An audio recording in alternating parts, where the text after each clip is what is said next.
Today's episode of DRL is brought to you by Hella Cocktail Company. My guests don't just come to DRL for me. They also come for the cocktails. Luckily, my friends at Hella Cocktail Company have my back. These guys make amazing mixes, from Bloody Mary to Margarita to Moscow Mule. They also make cocktail bitters, my secret ingredient, and now yours too. It's easy to feel like the best bartender in town when every bottle comes with a simple recipe on it. Hella Cocktail Company, bold flavor, real ingredients, hospitality. Mixing it up since 2011. Shop the collection on Amazon Prime or use code DRL online at hellacocktail.co for free shipping.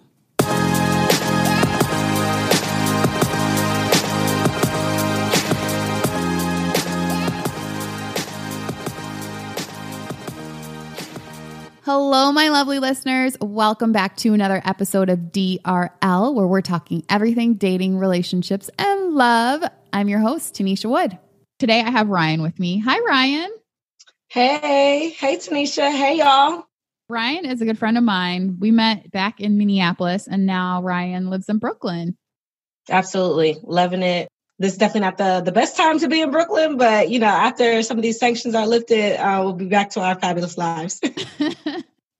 So lately, I feel like I've been confronted a lot by children. The idea of wanting children, not wanting children, having conversations with people about children. And I think it's because I've been going through something pretty personal lately. So back in October rather, I started noticing that I was having really heavy periods, and I didn't really think anything of it initially. But then I felt like a lump in my stomach, and I had Chris feel it. And I was like, do you feel this or am I going crazy? He's like, no, I definitely feel it. And so I kind of monitored it for a couple weeks, and I noticed that it got bigger to the point where I could actually see my stomach looking bigger. And so I went in to my gynecologist, and, she did an ultrasound, and she said that there were fibroids, and there was 7 of them in varying size. And the largest one was about the size of a big grape or a small plum, is how she said. And so at that point, she's like, fibroids are super common. A lot of women your age have them. Sometimes they have no effect at all. And she's like, in your case, with there being that many of them, chances are they're going to grow and possibly multiply. So do you want to get them removed? And so right away, my first question to her was, well, what is this going to do for my fertility? Can I still have children? Can I have children normally? How does this all work now? And she said that a lot of the time the fibroids end up coming back. So she actually recommended, she was like, if we just do a hysterectomy, which is taking out your entire uterus, if we just do a hysterectomy, then they don't come back because there's nowhere for them to grow. And I was like, well, that sounds extreme for me. So I went and saw another doctor. She said, if you're wanting to have children, what I would do is I would remove them, and then you need to wait at least 6 months, and then you should try to get pregnant after that, and then probably have a hysterectomy so that, you have your kid and then they don't all come back. And so then after she said that, I immediately felt like I was on this timeline. In my mind, I was like, okay, so I need to, I started doing research on where to get the best people that are doing the surgery, when to get the surgery. And I started doing all this research, and I was just scared to be cut open generally, but more so, I felt like I was making life decisions in that moment, for the rest of my life, because of the idea of maybe not possibly being able to have children if I wait to do this, or if I don't do it right, or, all sorts of thoughts. And so after that, I just was I sat still for a moment, and then I was heavy. Yeah. And I sat still for a moment, and I was like, okay, so that means if I have kids this year, and then we live in Puerto Rico, and then I do this maybe. And I started just going, my mind started circling again. And then I was like, wait, do you want kids? I said this to myself. I really was like, do you want kids? And then the answer was I don't know, And so I'm like, because if you're going to put your body through all these things, think about what you actually want first. And that's when I really started questioning at the beginning of this year, like, is kids something that I, Tennesha Wood, actually want? So one of the things that I've been really conscious about in my adulthood is making sure that I'm making decisions for me and about me, and that I'm not being persuaded by any sort of influences. So whether that be just the conditioning of growing up in America, or the fact that, my friends are having kids, or the fact that, I'm a mid-30s woman and it might just be that time. So what I've tried to do is just remove all those factors.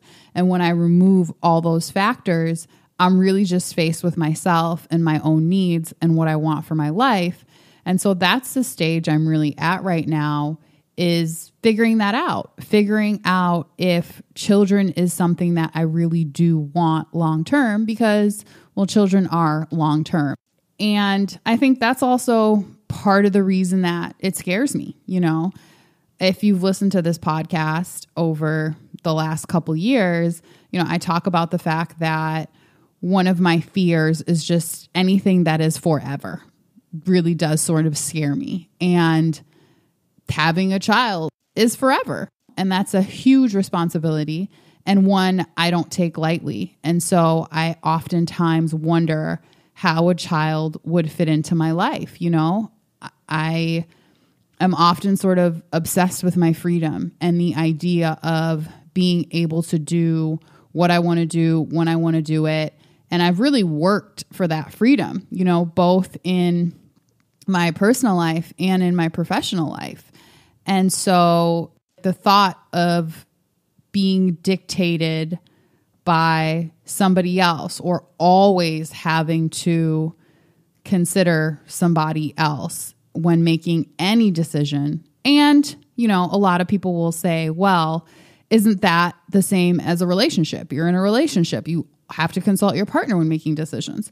Well, the difference is my partner isn't depending on me to be his sole source of love, guidance, support, food, money, and everything else. Children are helpless in a lot of ways.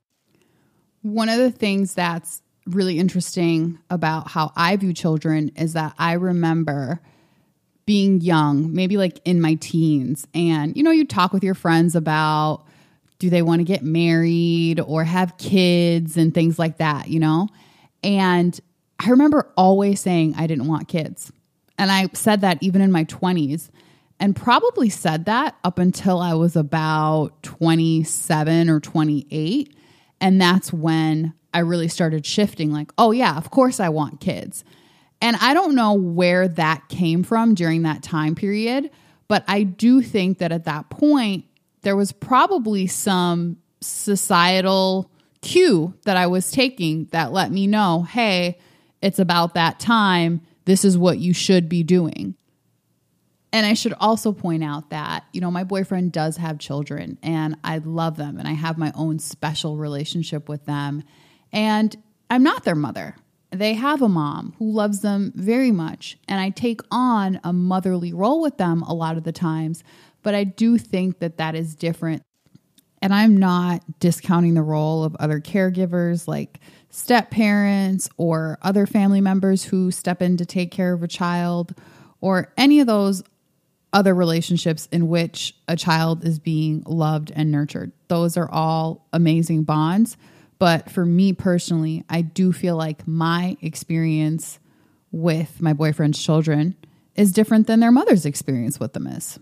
And I think her experience probably comes with a little bit more pressure and a little bit more worry than mine does.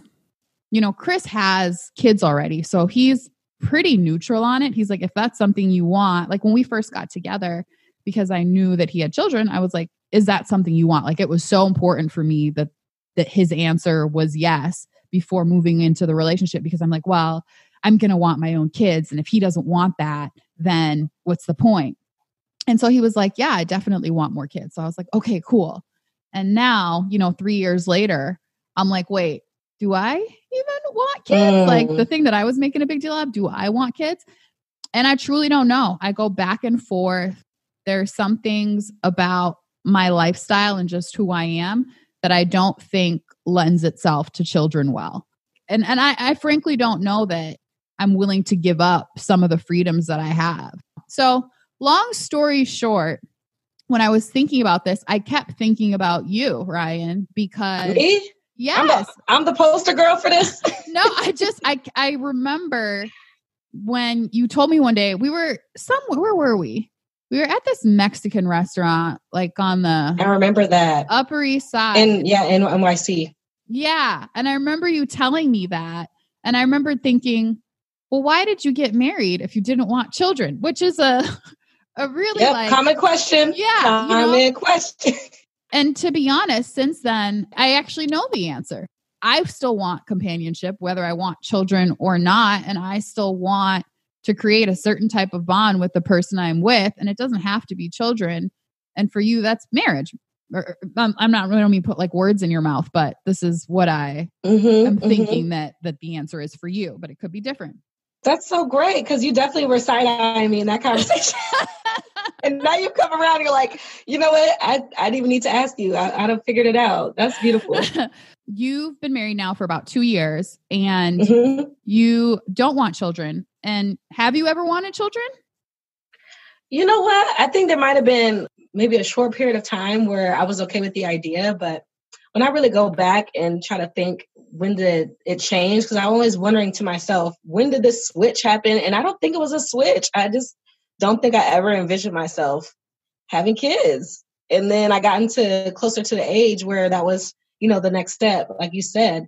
And I started getting nervous. Like, do I have to do that? Why does this have to be the next thing that I add to my life? Is this where I see myself in life? And the answer just kept coming back to me as like, no, that's not what you ever wanted. So I had to get rid of the notion that I had to do it because it was part of the plan or it's because of the trajectory of a woman, and just go with my gut. And the feeling that brings me peace is the feeling of continuing with the lifestyle that I've set for myself and hope to achieve fulfillment in different ways. So when you had that brief time where you thought, okay, I could be okay with kids, why were you possibly okay with it at that point? I was seriously dating someone. It was looking like we were going to be engaged. And so once again, it was just more so subconsciously expecting that was going to be the next step. I think it's poignant that you start out this conversation from a medical standpoint. And my story is very similar. I didn't have fibroids, but I learned I had endometriosis over 10 years ago. And I was in a doctor's office. I remember asking a gynecologist when I was 23 about hysterectomy, and that was elective. And that wasn't because, something had gone so horribly wrong, but I just felt like my body was attacking me from the inside. It felt so horrible that I wanted to drop kick that uterus so many times. And I just didn't think I needed it. I was like, well, if the only thing it's going to give me is a biological child, I'm willing to forego that from this pain. And I think following that experience and being hospitalized several times within a short period of time, that I let go of the notion that I had to. And I think ever since, it's just stuck with me that feels right to me.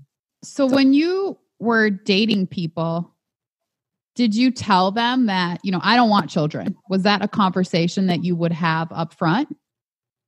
Absolutely. I'm very upfront in the dating arena. I was always telling people my flaws up front. I was one of those people not to reel somebody in and let them know the representative side first and then fall in love and then, reveal slowly over time the pieces that weren't so glamorous about me. I feel like that is a little bit manipulative to me because I've been the recipient of that. I didn't really like that approach. So I took the exact opposite. I kind of laid everything out, positive or negative at first, and said, take it or leave it. This is kind of who I am. These are my hopes and dreams. These are my goals. This is things I'm working on. These are my shortcomings. And if we're a match, that's great. And if we're not, I respect that. But, I just don't want to waste your time. So I was very open with that.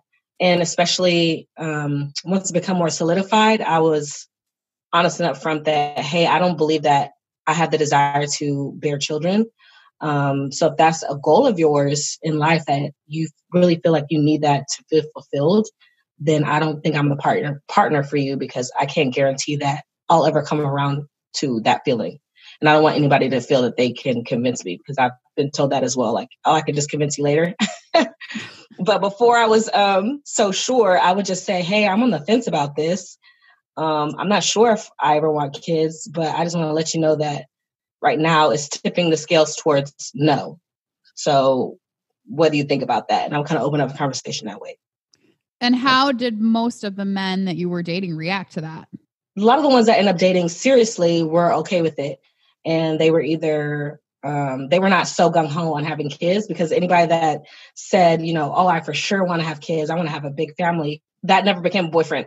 That probably fizzled out very quickly. To me, that's a deal breaker. And I never want to be in the way of someone achieving that dream for their life. But the people who were open to the idea, I think they received it well.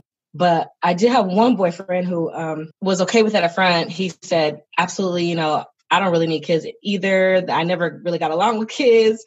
I was like, oh, okay, that's kind of odd, but okay, I'll rock with it for a while. Let's see how this goes. And then, you know, a year or two into the relationship, he started dropping hints about what our kids would look like, or, you know, saying, you know, little comments about what the kids' names could be. And I was like, hold on, don't you remember the conversation we had where I said, you know, I don't think I'll really be wanting to have kids? He said, yeah, I remember you said that, but I just figured you'd change your mind, or you at least pop one out for me. I was like, no, when I said that, I was really serious. So I don't know. Some of them thought I would change my mind, and the majority, you know, took me for my word and were open to the idea of it. With your husband, I assume this is something that you told him up front. Yeah, absolutely. What was his reaction initially? I opened the conversation, and after telling him my thoughts about it, I said, you know, this is kind of a serious topic, and I know this is a deal breaker for a lot of couples, and I want you to take the time to digest, you know, everything that I've said and my experience, and let me know what you think. If you're not sure right now, you know, come back to me in a while after you've had a chance to really chew on it. And he did. He was like, okay, thanks for that. He's like, I'm not sure if I do at this moment, but he's like, I haven't really thought as in depth about it. I just assumed I always would. He's like, let me think on it and come back to you. I think a few weeks went by and he approached the topic again. And I don't know, it was really heartfelt and a beautiful conversation that I feel endeared myself to him, because he was really honest when he admitted that he just had the expectation that it would happen. But when he really thought about why, the reasoning didn't hold up for him in the end. Something that he shared was just that he wanted kids, he thought, to kind of prove that he could raise them the right way and to be a great father figure to children that in an example where he didn't have that in the household. So, and he's like, is it really the right reason to have kids, to kind of prove somebody else wrong or prove that you could do it better than somebody else? And then he came back, he was like, I honestly don't think that's the right way. And he's like, I'd much rather be with you with no kids than be with somebody else and have some. So he's like, I'm totally fine with that. He's like, I'm great with that plan. He was like, and if we change our mind in the future, you know, I'm also open to adoption, which was something that we talked about. So if that ever opens up, if our minds change at all, and it's kind of late in the game for, you know, the maternal clock, then that's something that we can revisit the conversation and talk about adoption.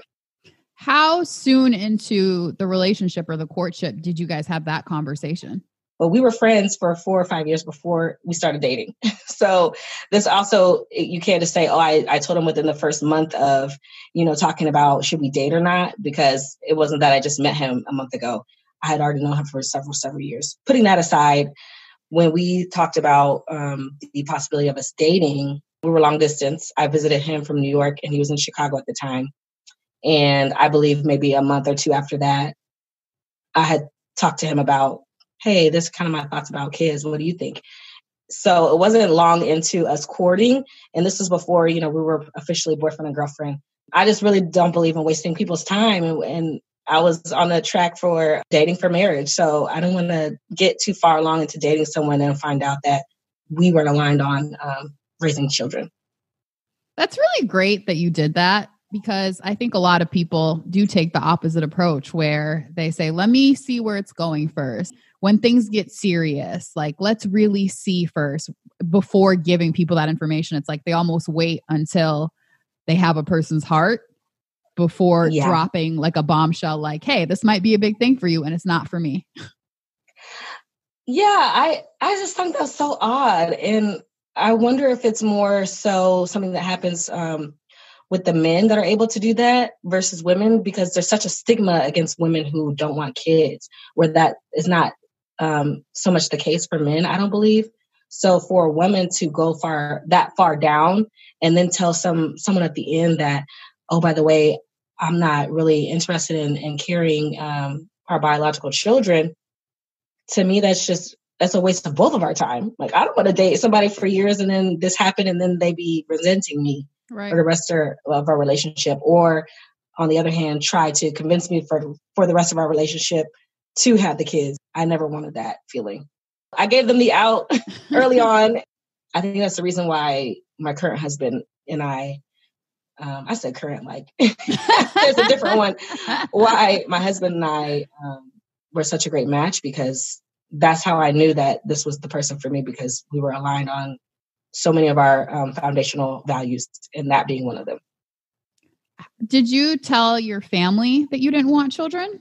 Like, was that a conversation or was it just sort of assumed? I think most families assume their kids are going to continue the lineage and have more kids.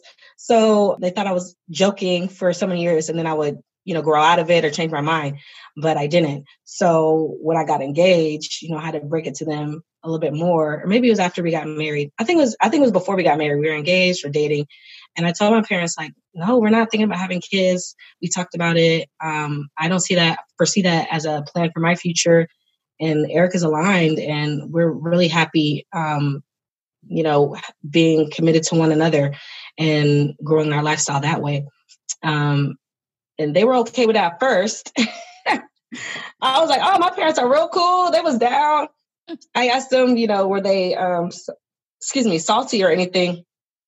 And at first they were like, no, we want you to have as many kids as you want to have, because we already raised our kids. So you don't be having no kids and send them back here. We already did our job.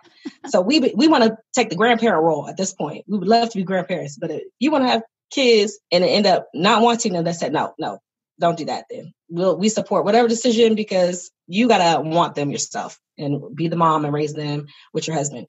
So that was a little comical, but that tune definitely changed and surprised me, because I think my mom ended up feeling guilty that, well, she actually said that she felt really bad maybe a year into the marriage that she and my dad had pushed education so much, education first, career second, in the path of life growing up, that was what I did. And now that I have a husband, I don't put family to the side.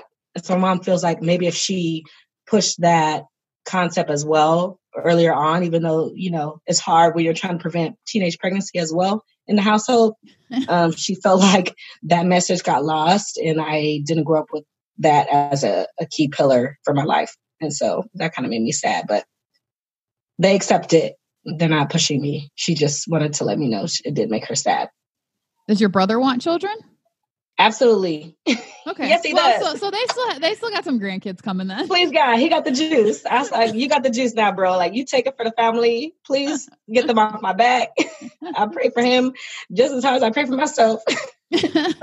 Now, you've only been married for 2 years, so you guys are still very much in the newlywed sort of honeymoon phase, meaning you probably do get the question a lot.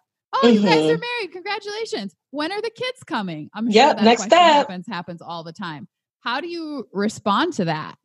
Okay, so it's funny because we kind of talked about us both working from home now. A lot of people are able to work from home. And so we're both taking conference calls from the house. Sometimes I overhear some of the intro banter that they have where it's just like, hey, how's it going? How's the dog? How's the wife? Blah, blah, blah. And they asked him, somebody on a pre-call, it was like first 5 minutes of a call, we're like, the dog is nice. Any kids? He's like, no. He's like, planning on it? Any kids coming? He's like, actually we're just great with the dog. So no plans for kids right now, but thanks for asking. And so I really like that he just takes it, and lets it roll off the back as well. And I try to do the same. I try to keep it light and just let people know, like, hey, that's not really my plans, but we're having a great time with the dog right now. So that's what we're focused on. And I kind of just wrap it up and try to leave it at that. But those that try to pry, it doesn't go very well. You just never know what someone's been through. It's just such a sensitive topic. You don't ever want to pry. You don't know who's had a miscarriage and who's actually trying and who's been trying for so long and been successful. So it's just, I feel that it's a inquiry with someone that's close to you and not a casual question for someone that, is just in passing. And I think the reason it feels like it's such a normal question is because the assumption is, well, this is something we're all going to do at a certain point in life. And not only that, it's something we all want to do at a certain point in life. So it's nothing to ask. People make these assumptions that everybody wants the same thing. So once you tell people like, yeah, we don't want kids, do they generally try to pry further or do they just leave it be? Some people ask why, but I don't usually lead with, we don't want kids, because I think that's jarring to people and it does take them aback and they either are offended or they want to know why. So I usually just say, hey, it's not in the plans. I think that keeps it more open-ended, and the response after that could not go well. So I think it puts people on pause to let them know, like, hey, this is a good time to let that conversation be. But the people that ask why, I just simply say, hey, we don't have the desire. Does that take people back when you say we don't have the desire? Yes, especially if I'm just speaking for myself. Yeah, people are very concerned for me. And as a woman, for that to be the expectation, it's like something wrong. Does it not work? So many things. So then I do want to just get it in your own words. Why did you guys get married if that wasn't in the plans for either of you? I think Eric and I had a deep connection and love for one another. And we wanted to solidify that with a commitment to being in a relationship for life. And we came before God to be an example of what is to be shown through a marriage. It's a selfless act of love. And I don't think in order to have a great marriage that children have to solidify that bond. I think that you can have that bond prior to, without, or with kids. And I think families are made up of all different shapes and sizes. And the sooner people, are a little bit more open-minded to that possibility or those different possibilities, the more tolerance we have for one another. I think also it's different when people are unable. I've gotten that question a lot, like, oh, do you not want kids because you're going to have a complication, or you've already come upon a complication, or it doesn't work, something's wrong. And I'm like, well, we haven't tried. So I can't tell you whether my uterus works or not, because I've never tried to use it on purpose in that way. It's difficult when it comes to that. But when you think about people who come together in a marriage and then are unable to have kids who want them, like, does their marriage mean any less that they've come together loving each other and then we're not able to produce a child from it, versus our decision to have the choice to not do that up front. Right. And to me, I don't think it diminishes either relationship. Yeah, I just don't think children have to be an equation to be married. As I told you before, I'm on the fence right now. Like, yeah, some days I see my friends and their struggles that they're going through with their kids, and I want no part of that. And then some days I start asking myself these questions. Man, like, what happens when I get old? Who's going to take care of me? So there's all these doubts that go both ways. You making the decision to not have children, do you ask yourself some of those questions as well? And are those fears for you? You know what? To be honest, absolutely. I can't say that I don't doubt it, and I don't waffle on the cusp of, am I going to regret this? Should I just go ahead and do it while, before they call my potential pregnancy geriatric in the medical community? We're getting up there in our mid to late 30s. So absolutely, I've asked myself this, and people tell me I'll feel lonely or unfulfilled in life without children. And, when I meet the one, the feeling will kick in. Well, I met him. I've known him for years, and my love for him has grown, but I'm still wondering and asking myself, like, is that feeling supposed to kick in soon? Like, what's happening? And if it hasn't now, should I just assume that it will and take advantage of this quote unquote good womb that I have? I don't even know if it's good or not, but quote unquote good womb, and have a child in anticipation of that feeling kicking in later in life for things like you said, and fulfillment as I'm older and growing up, having these kids running around the home for holidays and growing old with them. Like, yeah, I wonder to myself, am I going to feel that I missed out on that later? I mean, I've even asked God, like, why hasn't it hit me yet? And I just know that God gives us the desires of our hearts. And so that desire will come from him. That will come from above, I believe. And if it hasn't yet, it's okay for me to wait on him. And it's okay that it doesn't. It's okay that he changes my heart and my mind later. And I'm open to that too. The one thing I tell people, I don't want kids today. I haven't for a very long time, but I'm open to the prospect that something changes in me and that happened later on in life. And if it does, and my womb is no longer viable, look, there's plenty of kids out here for adoption and we would love to take them in. That's just not in our plan today. And I always say it's easier to add things than it is to take them away. So if you had a kid right now and you were like, ooh, this really is not for me, like they're not going back in, it's yours, you're stuck with it. But yeah, if you do decide later at some point, like there are multiple different ways to do it. But yeah, I do find myself just sort of going back and forth with these fears on both sides, like whether I decide to do it or decide not to do it. It just feels so imminent because of the age I'm at. Like because the time, because of the time frame.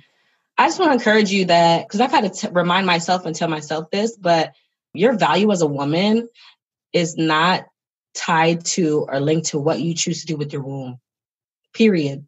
So whether you decide to have kids or not, like you're still a beautiful human being that has value in this world.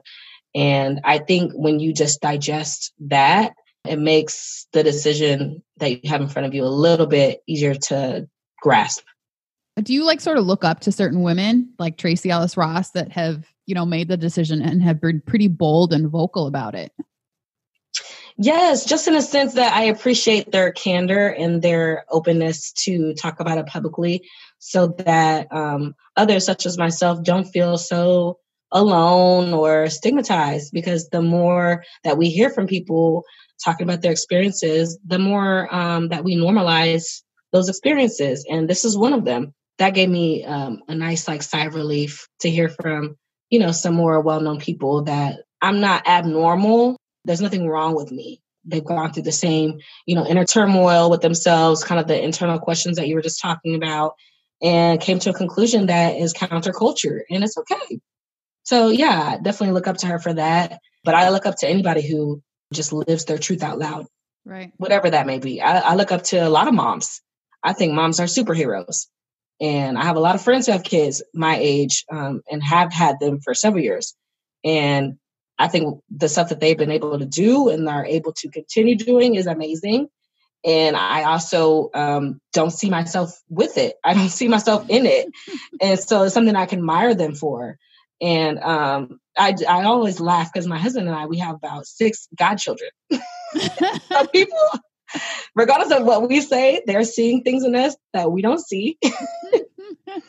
We love kids. We would love to have a presence of kids in our lives and have volunteered oftentimes with children's programs, for example. But just when it comes to raising them ourselves in the lifestyle that we have, we just weren't aligned. So it's just kind of funny that, externally people are like, yeah, we hear that, but we're going to go ahead and name y'all the godmother and the godfather anyway. And we're like, all right, thank you though. We'll take them. Do you feel like there's been any sort of disconnect at all with your friends because of this? Do you feel like that in any way causes sort of a disconnect because it's like not a stage that you're trying to get to? So you maybe are not as connected with like their lives because of the fact that they have kids? Like, does that come up for you ever?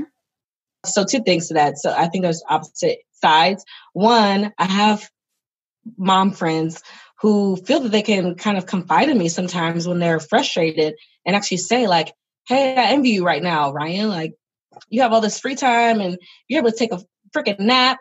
And, just the simple things are like, I can't get a minute of peace. And so they're like, sometimes I do, kind of envy you and these kids are driving me up a wall. And I'm just like, hey, no one's going to penalize you for being honest in this moment. And I don't ever take them for saying those things as wishing they didn't have kids. It's just sometimes it gets hard and it's good that they're able to let it out. Perhaps they don't feel able to do the same with other moms because they're going to be judged.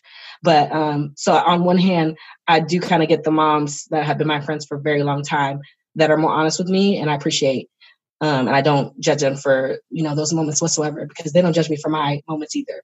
But then on the other side, I did have a friend or two get into it with me in an argument about why did I get married if I didn't want to have kids. So I kind of explained my standpoint, and they're like, but it's inevitable. I'm like, what do you mean? They're like, well, if you're going to be, sexually active with your husband, birth control is only 99.9%, effective. And over time, you're probably going to have to pop one out. I'm like, interesting position you have there. I just disagree. I think if you actively practice prevention methods and you stay on top of it, I think it is possible for people to proactively not have children. But they're like, well, I've never seen it happen. I'm like, you don't have any friends. You've never seen anybody in life that is a married couple and not have kids. Or like, unless everything was working. If everything was working fine, then no, they're like, I haven't seen that. I said, oh, child. So I had to let that one to the side because that kind of hurt my feelings there. But because that one got heated.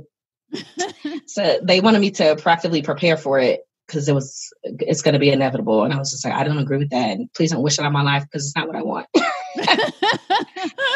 She's like, I don't wish ill for you, don't. But not 100. No, I was like, oh, okay. Well, that was hurtful. I once had a woman on this podcast who I love dearly because of her honesty. And I had never talked to anybody with children that was quite this honest. And it was really eye-opening for me. But she basically said, she had 4 children. And she basically said, my time is not my own. My life is not my own. She had a very successful career. She's an attorney. But still, she was like, there's so much more that I think I could have done. And it was so honest. And I think that sometimes for those of us that are on the fence, like me, you only hear the good. You only hear the, oh my God, being a mother is like the best, most joyous thing I ever did. I'm so glad. Like I could never have done anything else. And so it sometimes creates like a false narrative of motherhood. But I appreciate the moms that are very real about the amazing times and how much they love their kids and how it's the best thing they've ever done. And also the times where they're like, yeah, I'm locking myself in a closet because this is all I can do right now. So that's real. That's real life. Yeah. I appreciate when people are really honest about just all sides of it, And so I encourage more moms to be honest, to be open about the fact that yeah, I am frustrated sometimes. That doesn't mean that you don't love your kids or that you didn't want your kids because of the hard times. And so I think for people like me, that are actively deciding, I need to hear all of it. I need to hear about the fact that yeah, women can be empowered and not have children. Yeah. Sometimes you still have fears and doubts and think about maybe, am I going to change my mind? What could be so I say all that to say, I really appreciate you, sharing your side of it and being so honest about it. Oh, thank you. I appreciate those who are, just wildly candid as well. I think we can all do a great deal of good just learning from one another's experiences. And for sure, there's women who get into these situations and doubt, did they make the right decision at the right time? And you know what? Whatever happens, we are resilient and we will roll with the punches. And at the same time, we know that we have a little bit more autonomy that we did in the past to kind of shape some of those decisions that we have, especially over our body. And whether you want to do it or not, that's up to you. And we got to respect one another's decisions when it comes to that. 100%. So what is next for you? you recently started a new job?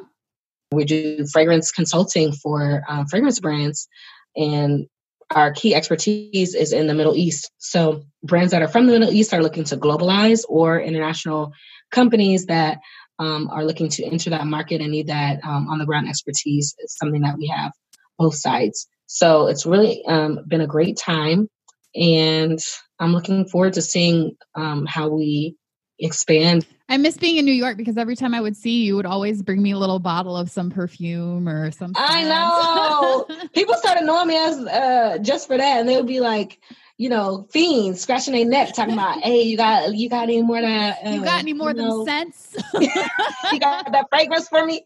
You got that fragrance for me, girl?" And I'm like, if you don't get out of here. So unfortunately, I don't get those free samples anymore. Oh man, for a fragrance house. I know. I would love to get back to traveling and exploring the world with hubby. Perhaps next year, that'll be a possibility again. Still love to see our godchildren. That's a bright spot. And it's just unfortunate that we don't live in the same city as them. So we never want them to not know us or to, not feel our presence. So that's something that we always, keep top of mind, and stay in their lives and stay on top of them and make sure they're showered with love from afar. And we're still very focused with work. That's what's on the plate for now. Can people reach out to you on Instagram? Sure. Yeah, I'm on Instagram at A Day in My Closet, ADAY in my closet. It's a very fashionable Instagram. Well, thank you again. I'm glad we got to catch up, and I really appreciate you sharing your story, and I'll keep you posted on what I decide. Please do. Yeah. Now I'm going to be telling myself not to pester you, like, hey, everything going well? Any updates? Decide on them kids yet?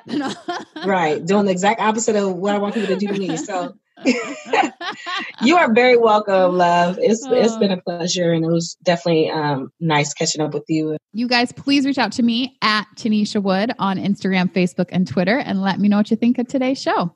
And until next time, wish me love. Hello again, my lovely listeners. Thank you so much for tuning in to today's episode of DRL. If you like the show, be sure to go on iTunes and leave a rating and also write a review. And don't forget to share with your friends and tell them all about DRL. Thank you so much for supporting.